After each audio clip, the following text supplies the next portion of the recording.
L'élection présidentielle au Burkina Faso aura lieu le 22 novembre prochain et pour cette échéance, le président sortant Roch-Marc Christian Kaboré fait face à 12 challengeurs.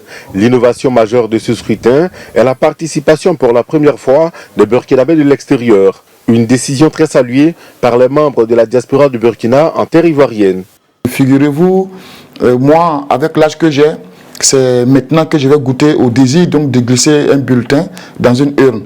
Nous sommes satisfaits de prendre part au vote parce qu'un citoyen burkinabé comme moi a envie de voter pour choisir un président pour son pays.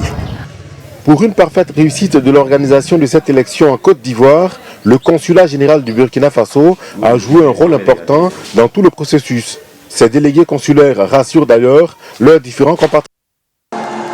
L'élection présidentielle au Burkina Faso aura lieu le 22 novembre prochain et pour cette échéance, le président sortant Roch-Marc Christian Kaboré fait face à 12 challengeurs.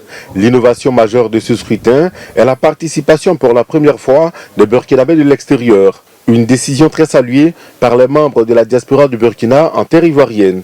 Figurez-vous, moi, avec l'âge que j'ai, c'est maintenant que je vais goûter au désir donc, de glisser un bulletin dans une urne.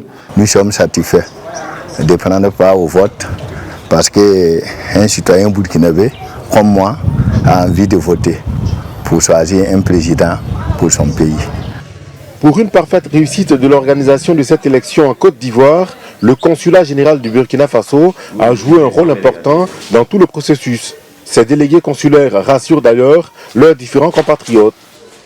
Ceux qui ont les cartes électeurs, uniquement que les cartes électeurs, peuvent se converger vers le consulat et aller voter tranquillement.